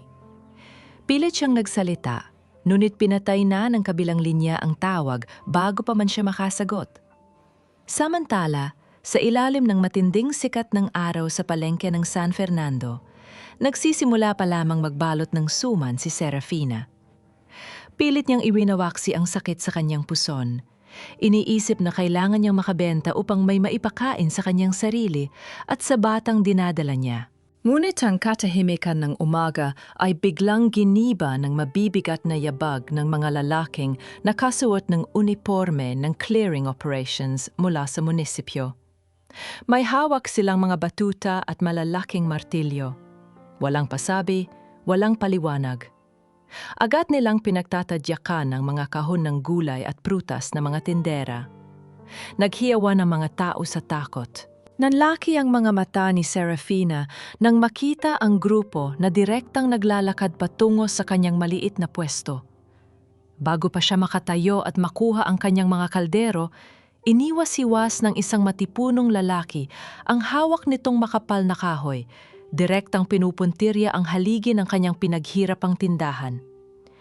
Bumigay ang kahoy na suporta at ang buong bubong na gawa sa yero ay nagsimulang bumagsak ng mabilis patungo sa direksyon kung saan nakatayo ang buntis na si Serafina. Mabilis na hinila ni Aling Nena ang braso ni Serafina palayo bago pa man tuluyang bumagsak ang mabigat na yero sa kanyang ulunan. Bumalot ang makapal na alikabok sa hangin kasabay ng tuluyang pagguho ng kanyang maliit na tindahan. Napaluhod si Serafina sa putikan. Nanginginig ang kanyang mga balikat habang pinagmamasdan ang mga nadurog at nagkalat na suma na pinagpuyatan niyang balutin buong gabi. Wala siyang panlaban sa puwersa ng mga taong may pera at kapangyarihan. Ngunit sa halip na umiyak, dahan-dahan siyang tumayo. Sinimulan niyang pulutin ang mga kaldero at kagamitang maaari pang isalba, tinutulungan ng mga kapwa niya tindera na nagkukusang lumapit upang mag-abot ng kamay. Sa gitna ng kaguluhang ito, isang pamilyar at mahabang itim na sasakyan ang huminto sa gilid ng kalsada. Bumaba ang isang ginang na nakasuot ng eleganteng itim na damit. Ang kanyang mga mata ay matalim at puno ng awtoridad, ngunit may nakatagong lungkot. Siya ang babaeng nagpadala ng mensahe ng pananakot kay Serafina noong mga nakaraang gabi. Lumapit ang ginang at hinabot ang isang malinis na panyo kay Serafina. "Ako si Celestina," malamig nitong pagpapakilala. "Huwag kang matakot, wala akong balak na saktan ka. Nagpadala ako ng banta noon para subukan kung hanggang saan ang tapang mo. At nakita kong hindi ka basta-basta susuko." Nag-aalangang kinuha ni Serafina ang panyo. Ang kanya mga mata ay nanatiling mapagmatyag. "Anong kailangan mo sa akin?" "Pareho tayo ng kalaban," sagot ni Celestina. Ang boses ay seryoso at mababa upang hindi marinig ng iba. "I was a senior bank controller. Natuklasan ko ang mga ghost accounts na ginagamit ni Doña Remedios at ng kinakapatid mong si Isabel para linisin ang perang kinukuha nila sa charity fund. Nang magtangka ako magsalita, sinira nila ang lisensya ko at tinanggalan ako ng trabaho. May hawak akong kopya ng kanilang black ledger. Gusto kong gamitin mo ito para pabagsakin sila." Inilabas ni Celestina ang isang makapal na brown envelope at iniabot ito kay Serafina. Naramdaman ng buntis ang bigat ng katotohanan sa kanyang mga palad. Ito ang sandatang matagal na niyang hinahanap. Ngunit bilang isang auditor, alam niyang hindi sapat ang isang dokumento kung wala itong konkretong ebidensya ng sabwatan mula sa loob. Bumuo sila ng isang mapanganib na plano. Napagkasunduan nilang ilagay ang isang pekeng kopya ng ledger sa loob ng kahadiyero ng kooperatiba sa palengke at pasimpleng iparating kay Attorney Beatrice kung saan ito nakatago. Kung magpapadala si Beatrice ng tao para magnakaw, mahuhuli nila sa akto na ang mismong abogado ng pamilya ay bahagi ng krimen. Habang tinatalakay nila ang plano, saglit na natigilan si Celestina. Ang kanyang matalim na paningin ay bumaba at tumuon sa lumalaking tiyan ni Serafina. Sa isang bihirang pagkakataon, nawala ang malamig na maskara ng ginang. Isang malalim at matinding kalungkutan ang dumaan sa kanyang mga mata. Tila may naalalang isang masakit na bahagi ng kanyang nakaraan na pilit niyang ibinabaon. Pinuksan ni Celestina ang kanyang pitaka upang kumuha ng calling card. Sa maikling sandaling iyon, nahagip ng paningin ni Serafina ang isang luma at kupas na litrato na nakasingit sa loob ng pitaka. Isa itong larawan ng isang batang babae na may pamilyar na ng iti. Ang batang nasa litrato ay walang iba kundi si Isabel. Bago pa man makapagtanong si Serafina, mabilis na isinara ni Celestina ang pitaka at nagpaalam, iniiwan ang isang malaking katanungan sa isipan ng dating ginang.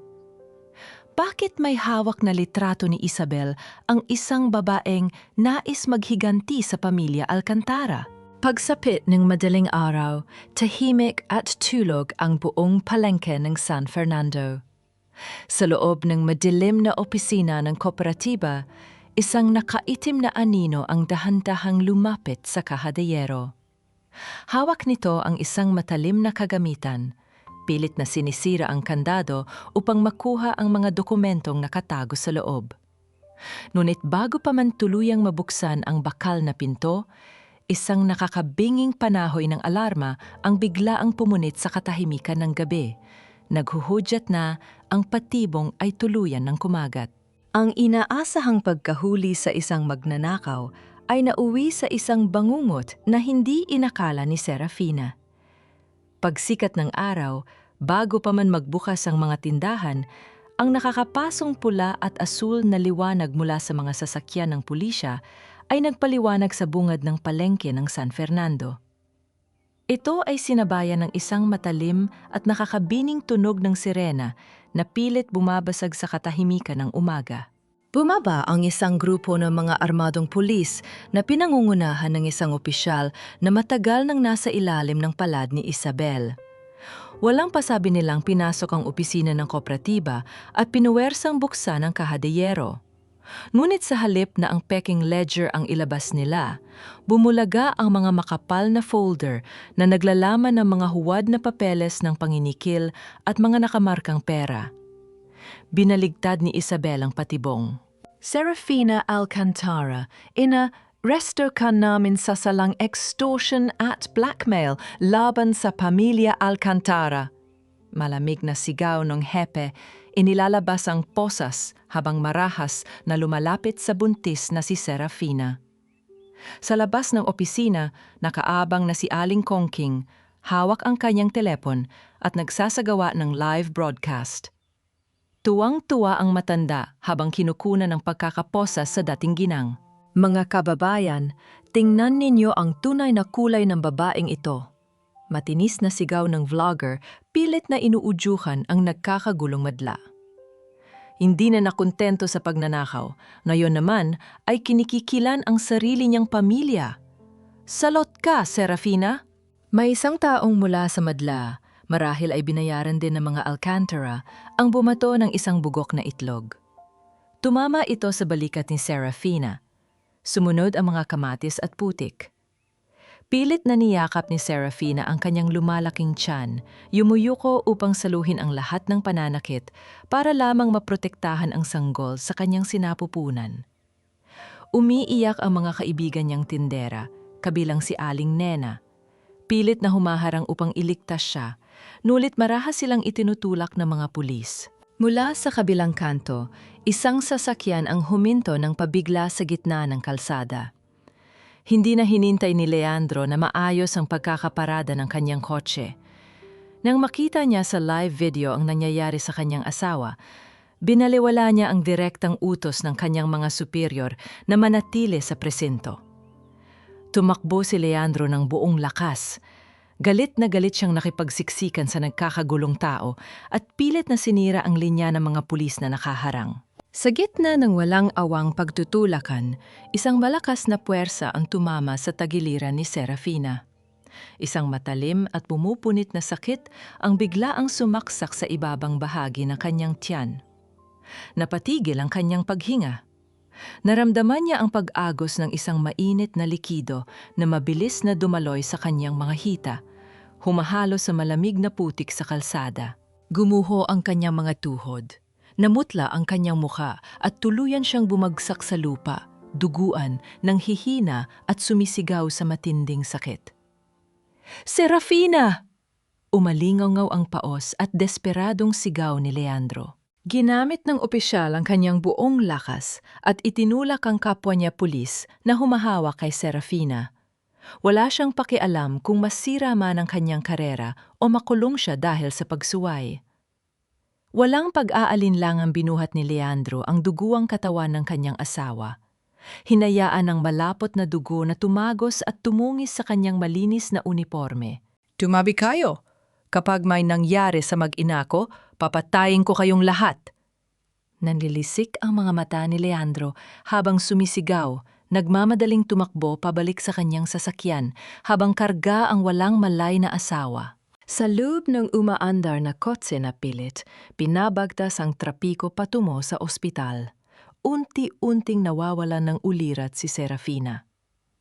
Ang bawat pag-alo ng sakit sa kanyang tiyan ay tila humihigop sa kanyang natitirang buhay.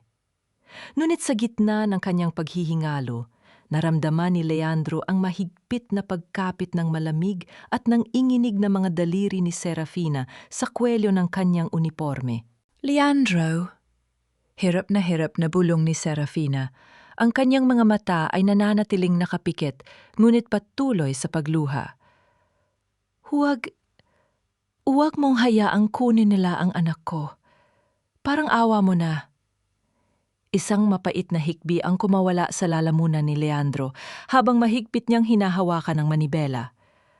Ang babaeng isinumpa niyang hindi na siya kailangan, ngayon ay nagmamakaawa sa kanya hindi para sa sarili nitong buhay, kundi para sa kaligtasan ng anak nila.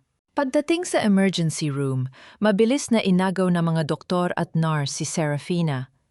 Itinulak ng mga ito si Leandro palabas ng malamig na kwarto.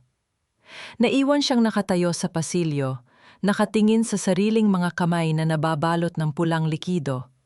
Puno ng takot na baka ito na ang huling pagkakataon na makasama niya ang asawa. Sa loob ng operating room, pilit na inililipat si Serafina sa higaan nang bigla niyang maalala ang isang mahalagang detalye sa kabila ng panlalabo ng kanyang isip. Kung nakuha ng mga pulis ang peking dokumento, nasaan ang orihinal na ledger na hawak ni Celestina? Ang babaeng inaasahan niyang kakampi ay tila naglaho na parang bula sa mismong araw na kailangan niya ito. Ngunit bago pa man niya lubusang pag-isipan ang pagtataksil na yon, isang nakakakilabot na pangyayari ang bumasag sa kanyang kamalayan. Ang monitor na nakakabit sa kanyang tiyan upang sukatin ang tibok ng puso ng kanyang sanggol ay bigla ang nagbago ng takbo.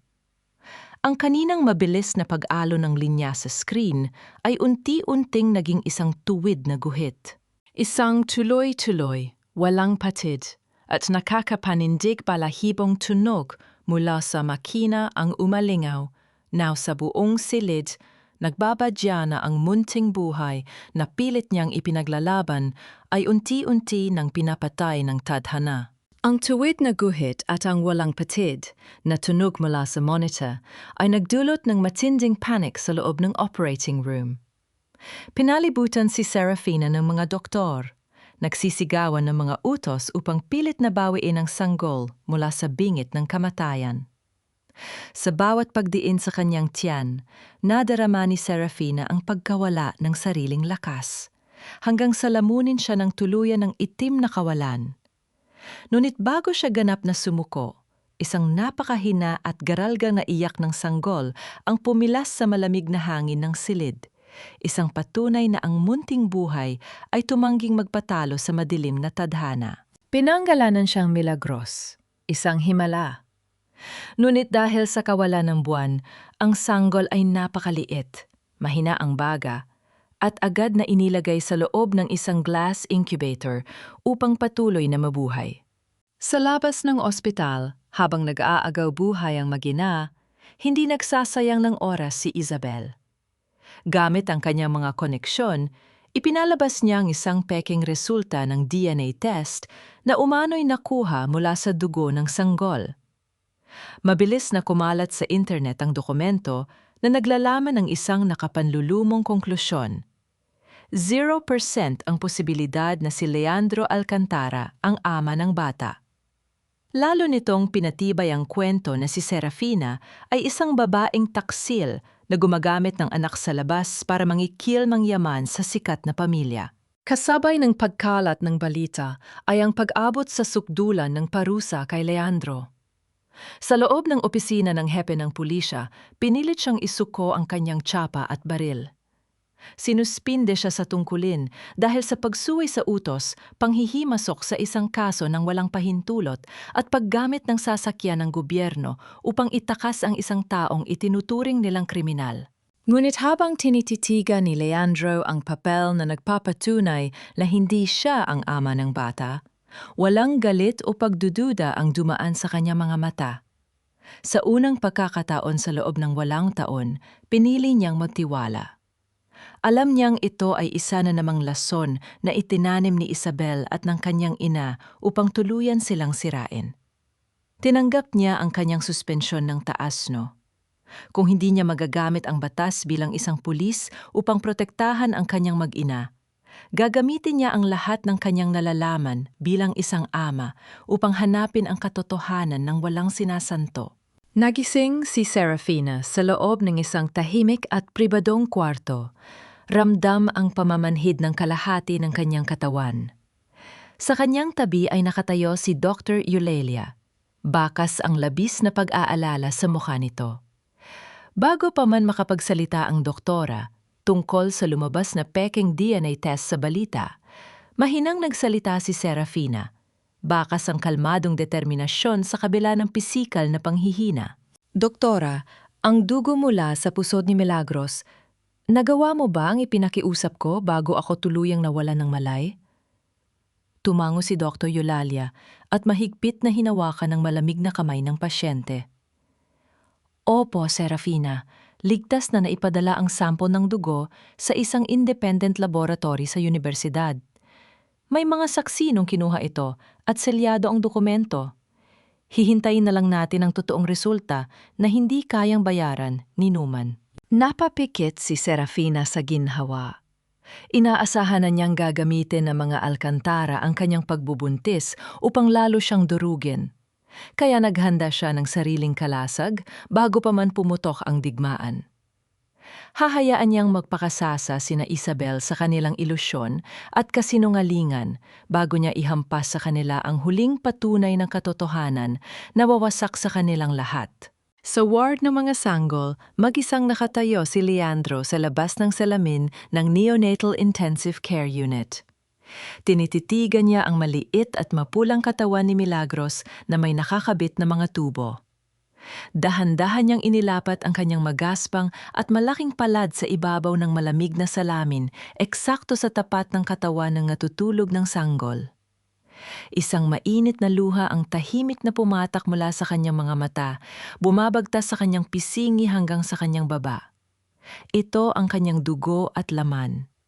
Ang buhay na muntik na niyang patayin dahil sa kanyang kaimbutan at pagiging duwag bilang asawa, ngayon ay mag-isang lumalaban para patuloy na huminga. Sa kabilang dulo ng pasilyo ng ospital, isang pamilyar na figura ng babae na nakasuot ng itim, ang mabilis na naglalakad palabas, si Celestina. Mahigpit ang hawak nito sa isang lumang telepono habang pabulong na may kausap sa kabilang linya. May malamig siyang ibinilin sa kanyang kausap bago nagmamadaling sumakay sa sasakyan, isang palatandaan ng isang malaking hakbang na taliwas sa inaasahan ni Serafina. Pagsapit ng gabi, habang nag-iisa si Serafina sa kanyang kwarto, umilaw ang screen ng kanyang telpon at nagsimulang tumunog. Si Celestina ang tumatawag. Inasahan ni Serafina na ibabalita ng ginang ang tagumpay ng kanilang plano na matrap si Beatriz. Ngunit ang bungad ng boses mula sa kabilang linya ay malamig, matigas at wilak anumang emosyon. Nasa akin ang orihinal na ledya, Serafina. Wika ni Celestina na tila isang estranjero na naguutos sa isang utusan. Kinuha ko ito mula sa taguan mo habang isinusugot ka sa ospital at nakakagulo ang lahat. Patawad, pero hindi ko maibibigay ito sa iyo. Kailangan ko itong gamitin para sa sarili kong layunin na mas higit pa sa paghihiganti mo. Hindi makapagsalita si Serafina sa sobrang gulat at pagkabigo. Bago pa siya makapagtanong, narinig niya ang isang mabilis at walang buhay na tunog ng pagkaputol ng tawag. Naiwan siyang nakatitig sa itim na screen ng kanyang telepno, muling ninakawan ng tiwala at lubusang inabandona sa kalagitnaan ng laban. Nabalot ng nakakabinging katahimikan ng kwarto ni Serafina matapos ang biglaang pagbaba ng telepono ni Celestina. Ngunit hindi nagtagal, umilaw muli ang screen nito, nagdadala ng isang mahabang mensaeng boses. Nanginginig na pinindot ni Serafina ang telepono upang pakinggan ang malamig na tinig ng ginang. Serafina, kung nagtataka ka kung bakit ko ginawa ito, kailangan mong malaman ang buong katotohanan. Panimula ni Celestina mula sa recording. Ako ang tunay na kapatid ni Isabel. 20 taon na ang nakararaan. Ginamit ni Doña Remedios ang aming ina bilang panakipbutas sa mga ninakaw nilang lupa ng mga magsasaka. Namatay ang ina namin sa kulungan nang walang kalaban-laban habang kinuha nila ang kapatid ko para gawing tuta. Ibebenta ko ang ledger na ito sa mga kalabang politiko na mga Alcantara. Sila ang wawasak sa pamilyang iyon. At kapalit nito, sasamsamin nila ang lahat ng lupang agrikultura na nakasangla sa bangko ng mga Alcantara bilang kabayaran. Nanlamig ang buong katawan ni Serafina. Pilit niyang inintindi ang bigat ng bawat salitang narinig. Kung ibebenta ni Celestina ang ebidensya sa mga sakim na politiko, daan-daang magsasaka at inosenteng pamilya ang mawawala ng tahanan at kabuhayan. Gagamitin lamang silang collateral damage sa isang walang awang paghihiganti na tumawid sa 2 henerasyon. Hindi ito ang hustisya. Matigas na bulong ni Serafina sa kanyang sarili. Pilit na pinipigilan ang pagtulo ng kanyang mga luha. Ang pagtataksil ng inaasahan niyang kakampi ay isa na namang patalim na ibinaon sa kanyang likuran. Ngunit sa halip na magmakaawa at tawagan muli si Celestina, pinili niyang tumayo. Hindi siya magiging tulad ng mga Alcantara na handang manapak ng mga taong nasa laylayan para lang makuha ang gusto nila. Tumingin siya sa sulok ng kanyang kwarto sa ospital. Doon, sa isang maliit at hindi komportabling upuan, nakayuko at mahimbing na natutulog si Aling Nena. Kahit matanda na at pagod sa pagtitinda maghapon, pinili nitong magbantay sa labas ng kwarto niya upang siguraduhing ligtas sila ng kanyang anak. Tiniis ni Serafina ang kirot mula sa tahi sa kanyang tiyan. Dahan-dahan siyang bumangon mula sa kama, kumuha ng isang malinis at mainit na kumot at mainat itong ipinatong sa nanginginig na balikat ng matanda. Tinitigan niya ang mga kulubot sa mukha ni Aling Nena. Sila ang mga taong kailanman ay hindi siya tinalikuran. Sila ang pamilyang pinili siyang protektahan kahit wala silang kapalit na hinihingi. At hinding-hindi niya isasakripisyo ang kanilang mga buhay at kabuhayan para lamang sa sarili niyang paghihigante. Bubuy niya ang kaso mula sa pinakamaliliit na resibo, patak-patak, hanggang sa lumika ito ng baha na lulunod sa mga Alcantara. Kinabukasan, isang marahan, ngunit pamilyar na pagkatok ang umalingaw-ngaw sa pintuan. Isang nurse ang pumasok na may dalang isang simpleng brown envelope na walang pangalan ng nagpadala. Nang buksan ito ni Serafina, bumungad sa kanya ang mga opisyal na kopya ng investigasyon ng pulisya tungkol sa isang kumpanya ng mga papeles at resibo.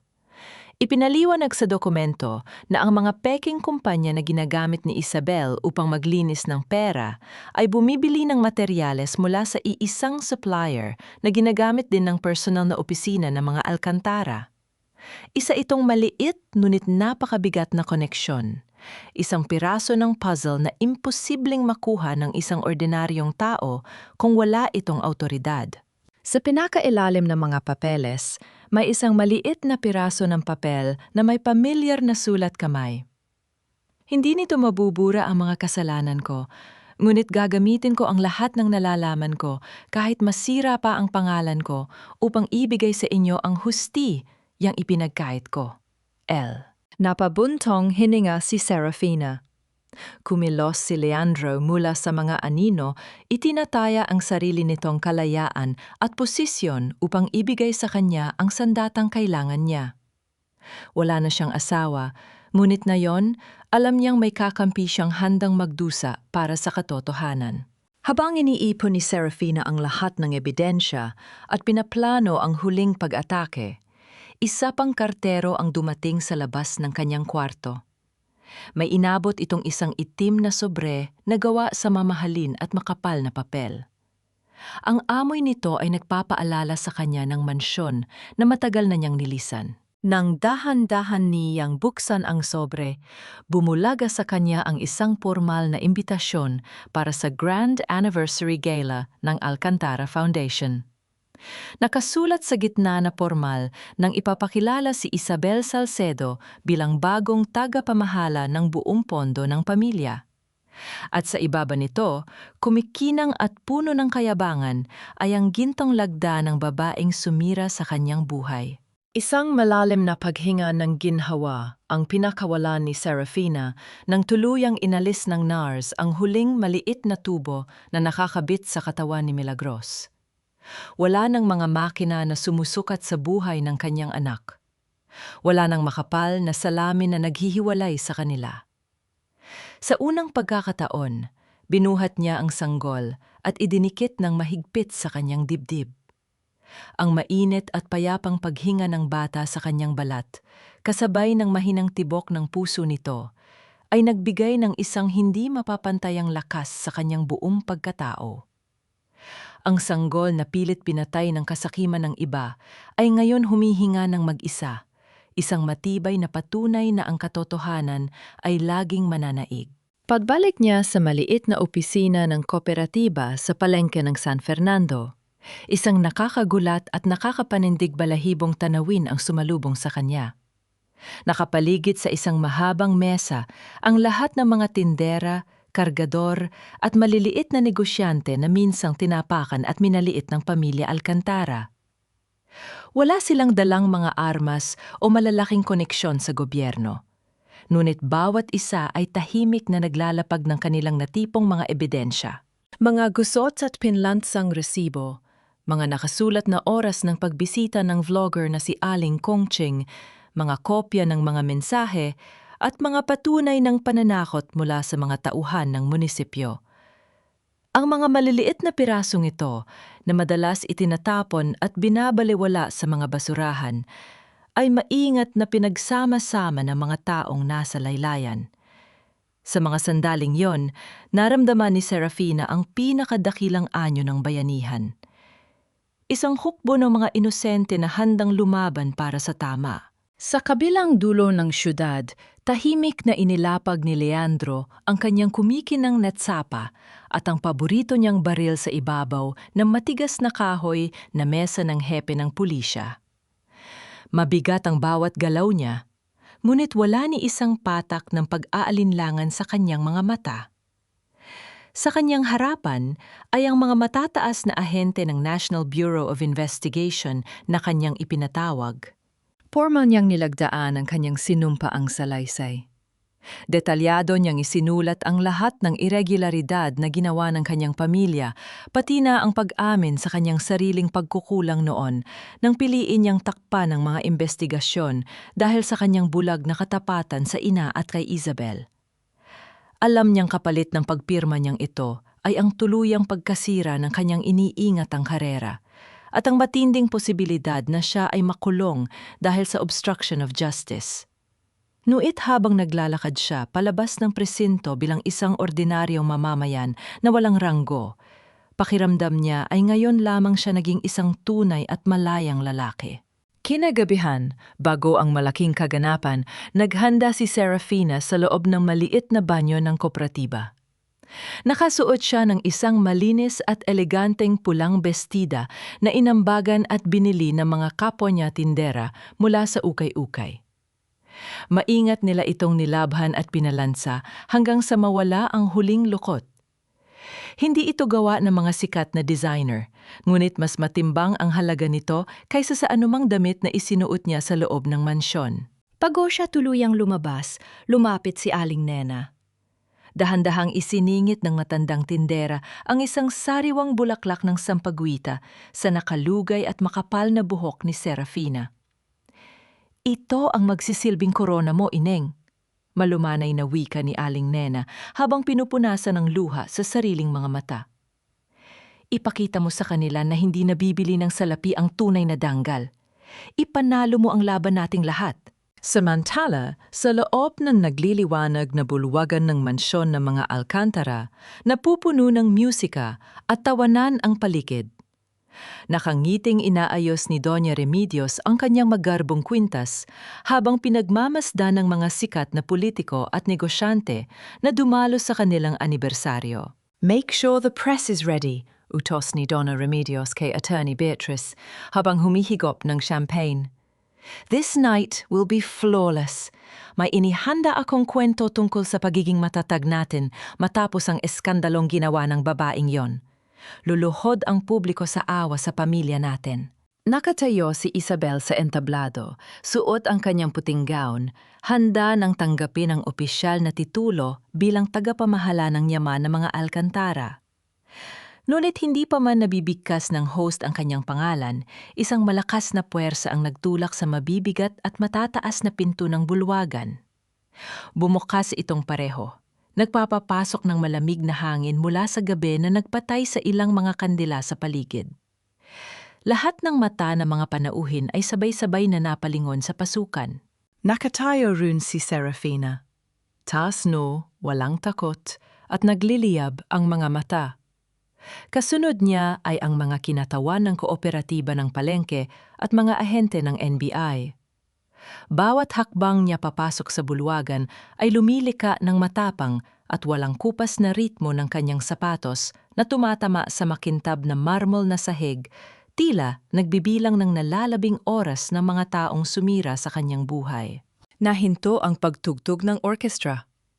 Tila napako sa kani-kanilang kinatatayuan ang mga sikat at maimpluwensyang panauhin habang pinagmamasda ng pagpasok ng isang babaeng inaasahan nilang nakadapa na sa putikan. Hawak ni Isabel ang mikropono sa entablado. Mabilis niyang pinalitan ng huwad na takot ang kanyang pagkagulat. Pilit siyang nagpaikot ng mga luha sa kanyang mga mata habang nagsasalita. Ate Serafina, bakit ka nandito? Hindi pa ba sapat ang ginawa mong paninira sa amin? Please, maawa ka naman kay Mommy. May sakit siya. Madilim ang mukha ni Doña Remedios na tumayo mula sa kanyang upuan. Itinuro niya si Serafina gamit ang kanyang nanginginig na daliri. How dare you ruin this night? Security! Kalad ka rin ninyo ang babaeng yan palabas.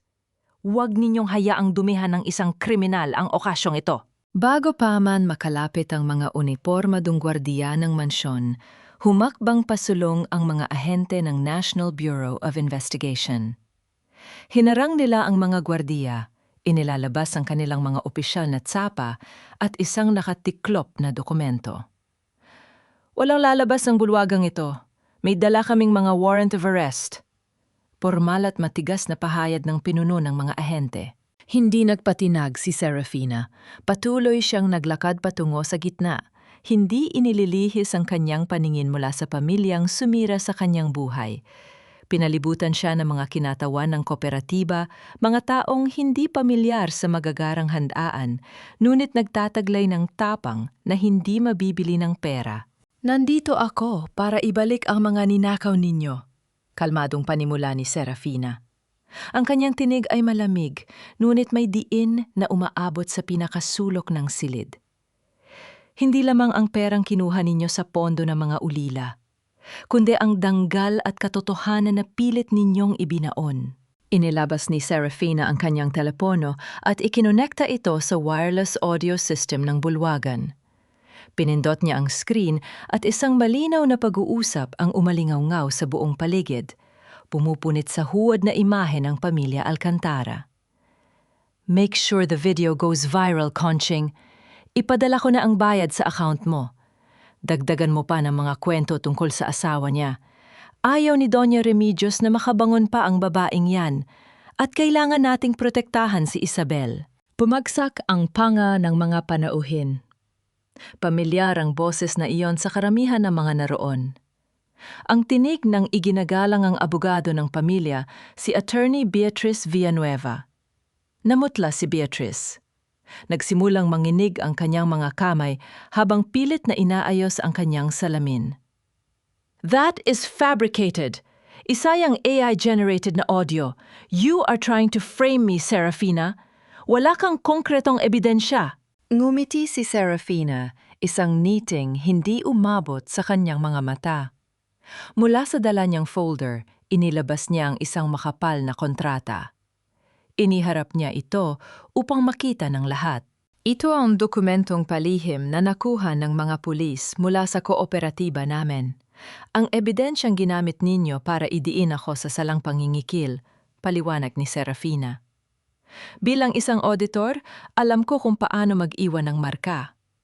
Tingnan ninyo ang pahina 11 ng inyong hawak na kopya.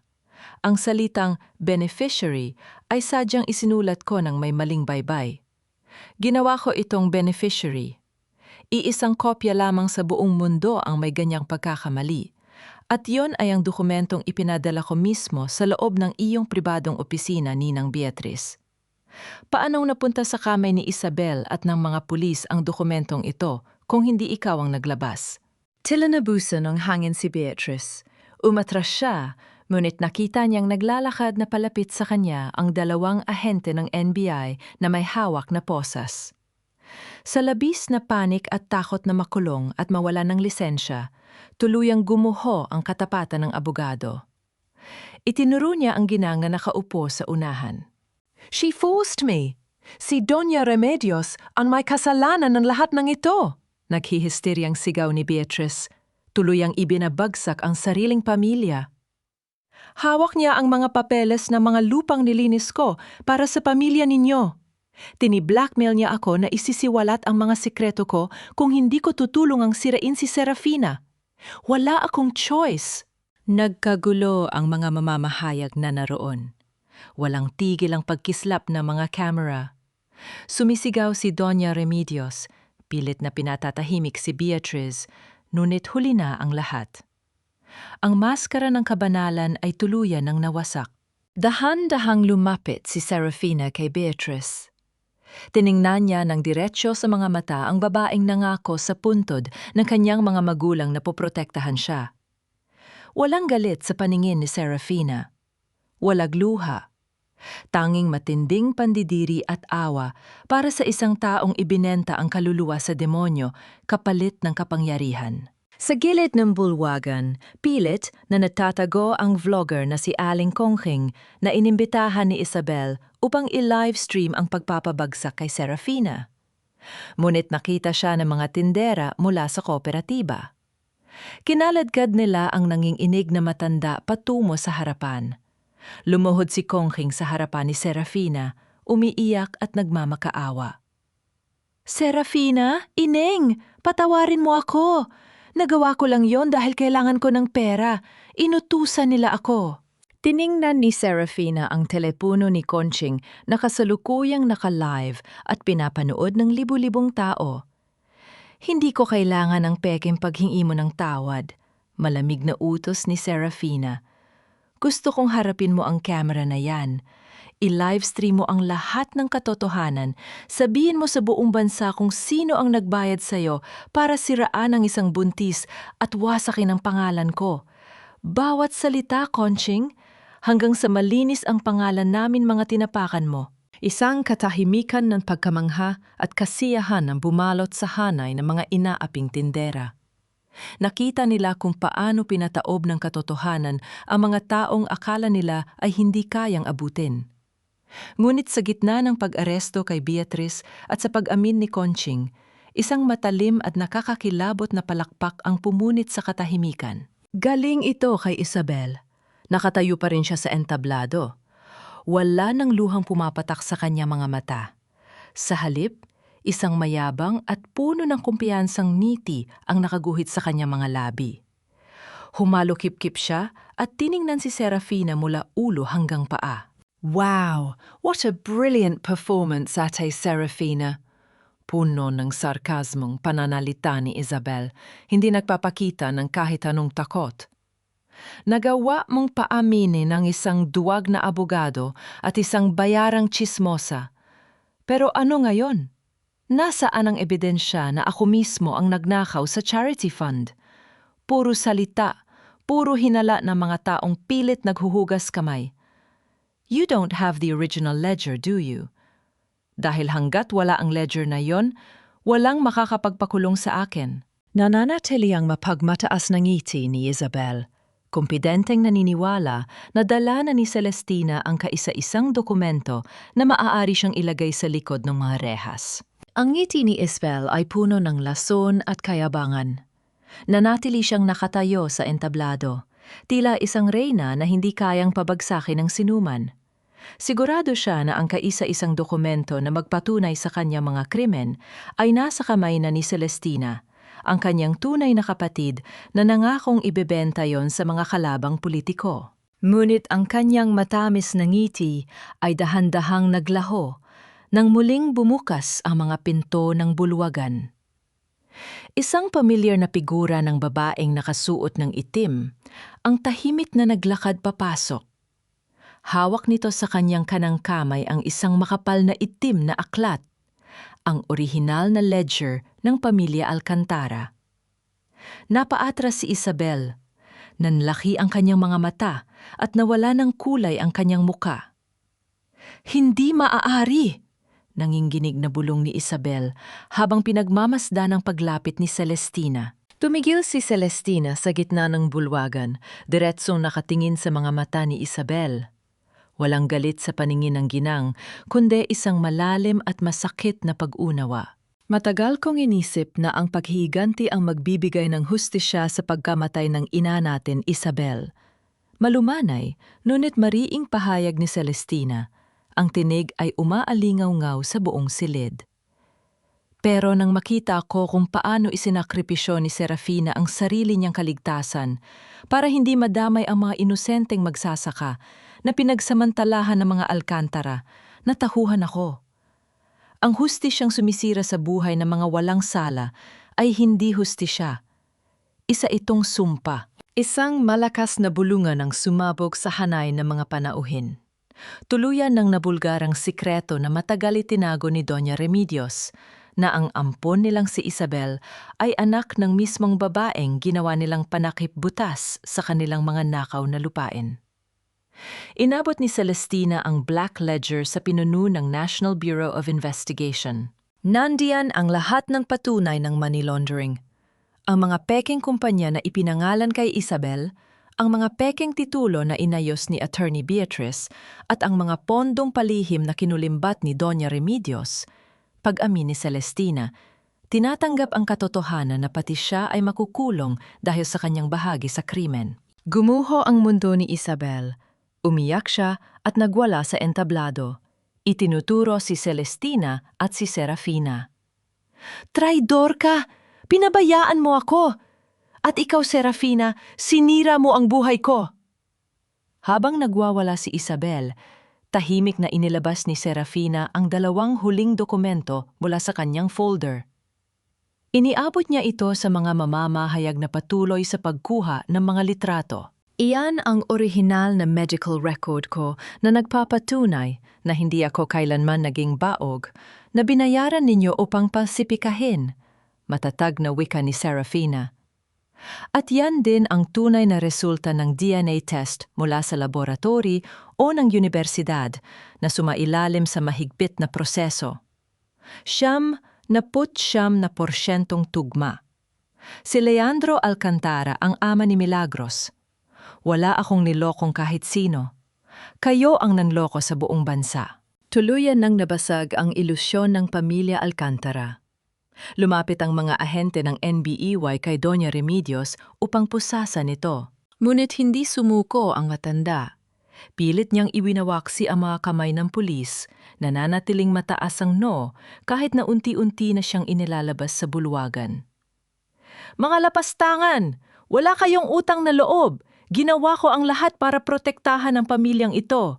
Ako ang nagpakain sa inyong lahat. Makikita ninyo, hindi ako mabubulok sa kulungan."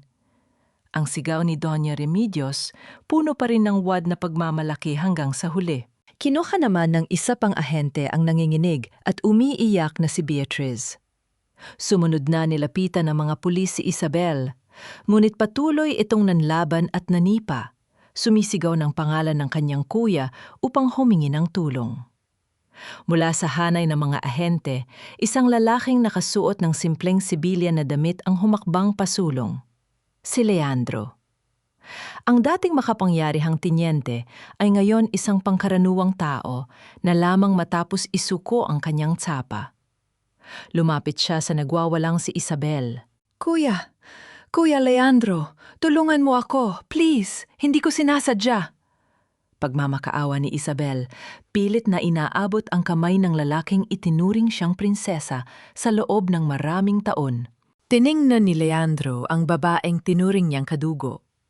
Nakita niya ang halimaw na hinayaan niyang lumaki dahil sa kanyang pagkabulag. Kinuha niya ang malamig na bakal na posas mula sa kamay ng ahente ng NBI.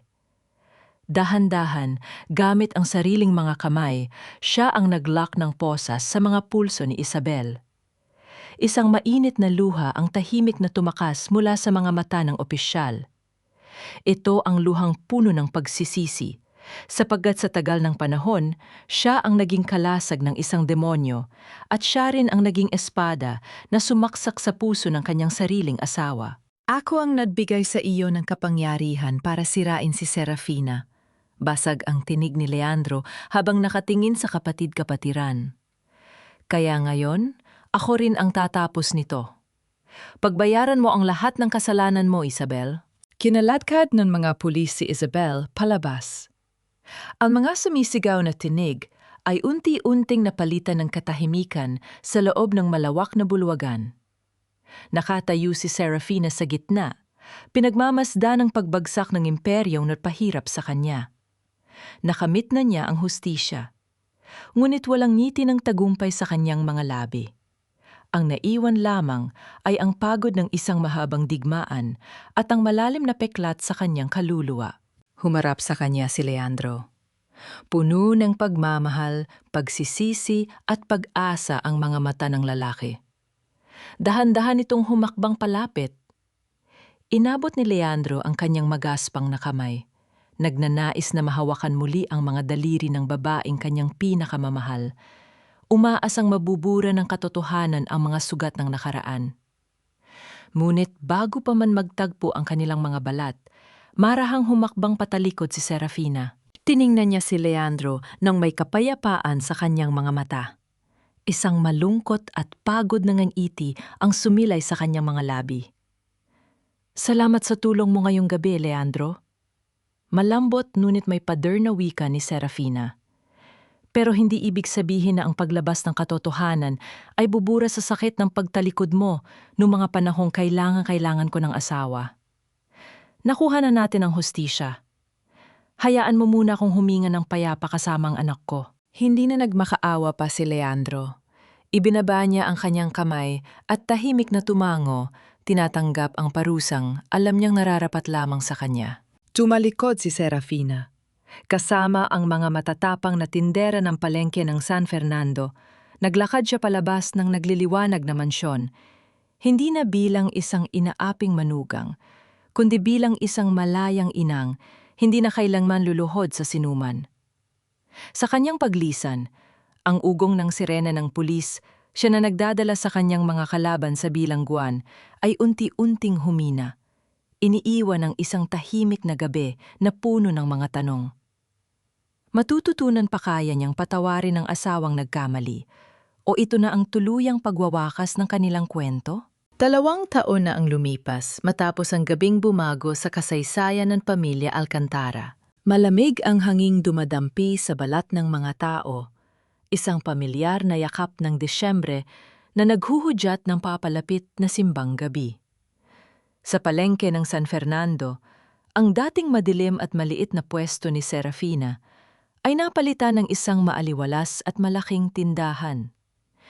Ito na ngayon ang sentro ng isang matagumpay na kooperatiba ng mga kababaihan, kung saan ang bawat suman at kakanin na itinitinda ay nagbibigay ng disyenteng kabuhayan sa mga inang minsang nawala ng pag-asa. Nakatayo si Serafina sa likod ng malinis na estante, abala sa pag-aayos ng mga paninda habang masayang nakikipagkwentuhan kay Aling Nena.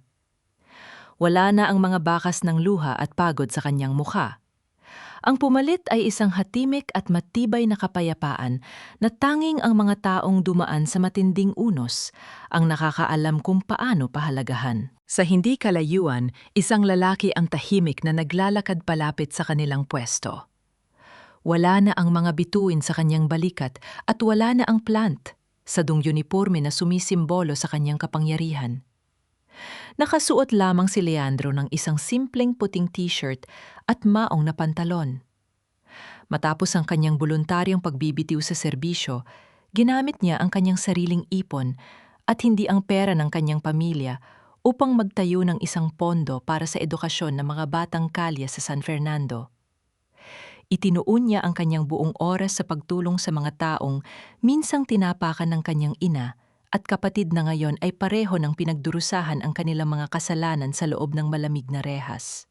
Hindi nagdala si Leandro ng mamahaling bulaklak at lalong hindi siya nag-alok ng isang magarbong singsing na nag-aakalang mabibili ang mabilisang pagpapatawad. Sa halip, nang makalapit siya sa tindahan, dahan-dahan niyang inilapag sa ibabaw ng mesa ang isang brown na sobre. Tiningnan ito ni Serafina. Nakita niya ang tatak ng gobyerno. Iyan ang huling titulo. Malumanay at magalang na wika ni Leandro. Ang kanyang mga mata ay nananatiling nakababa bilang tanda ng malalim na respeto. Naibalik na natin sa huling pamilya ng magsasaka ang lupang kinuha sa kanila 20 taon na ang nakararaan. Tinupad ko ang pangako ko sa iyo, Serafina. Isang mainit na pakiramdam ang bumalot sa dibdib ni Serafina. Tiningnan niya ang lalaking nasa kanyang harapan. Nawala na ang kayabangan at mataas na ego ng isang opisyal at ang naiwan ay isang lalaking araw-araw na pinipiling maging mas mabuting tao. Mula sa likod ng tindahan, isang maliit na bata ang naglakad ng pasuray-suray patungo sa kanila. Si Milagros, na ngayon ay halos 2 taong gulong na, ay may dala-dalang isang maliit na laruang gawa sa kahoy. Huminto ang bata sa harapan ni Leandro. Tiningnan nito ang pawisang no ng lalaki. Gamit ang kanyang maliit at malambot na kamay, inabot ng bata ang mukha ni Leandro at inosenteng pinunasan ng isang patak ng pawis mula sa no nito. Natigilan si Leandro. Nanginginig ang kanyang mga balikat. Wala siyang ginawang ingay, ngunit ang masaganang luha ng kagalakan at labis na pangungulila ay tahimik na pumatak mula sa kanyang mga mata, bumabasa sa maliliit na daliri ng kanyang anak. Hindi niya ito niyakap ng mahigpit dahil ayaw niyang matakot ang bata. Ngunit ang panandaliang pagdampi ng kamay nito ay sapat na upang paghilumin ang mga sugat sa kanyang kaluluwa. Pinagmasdan ni Serafina ang mag-ama. Alam niyang ang mga peklat ng nakaraan ay hindi kailanman mabubura ng isang pasensya. Ngunit ang tunay na pagmamahal ay ang pagbibigay ng espasyo para sa pagbabago. Dahan-dahan siyang kumuha ng isang bakanting silya at inilagay ito sa tabi ng kanilang maliit na hapagkainan sa gilid ng tindahan. Hindi pa ako handang maging asawa mo ulit, Leandro, kalmadong wika ni Serafina. Ang kanyang boses ay parang isang malamig na simoy ng hangin na nagdadala ng pag-asa. May mga sugat na kailangan pang maghilom. Pero pwede kang umupo. Pwede kang sumabay sa amin ni Milagros na mag-almusal ngayon. Iniangat ni Leandro ang kanyang paningin. Ang kanyang mga mata ay nagniningning sa labis na pasasalamat. Tumango siya, dahan-dahang naupo sa silyang inilaan para sa kanya, at nagsimulang pagsilbihan ang kanyang mag-ina ng mainit na kape at suman. Ito ang kanyang unang hakbang pauwi. Ang kwento ni na Serafina at Leandro ay nag-iwan ng isang malalim na aral sa bawat pusong nakasaksi sa kanilang paglalakbay. Ang tunay na hustisya ay hindi nasusukat sa paghihiganti o sa pagdurog sa mga taong nanakit sa atin. Ito ay matatagpuan sa pagbangon mula sa putikan upang bumuo ng isang buhay na hindi na kayang abutin ng kanilang mga kasinungalingan. Sa kabilang banda, ang kapatawaran ay hindi isang regal long ibinibigay ng madalian at lalong hindi ito hinihingi sa pamamagitan ng mga salita. Ang kapatawaran ay isang mahaba at tahimik na paglalakbay ng pagpapatunay, isang araw-araw na desisyon na piliin ang tama kahit walang nakakakita.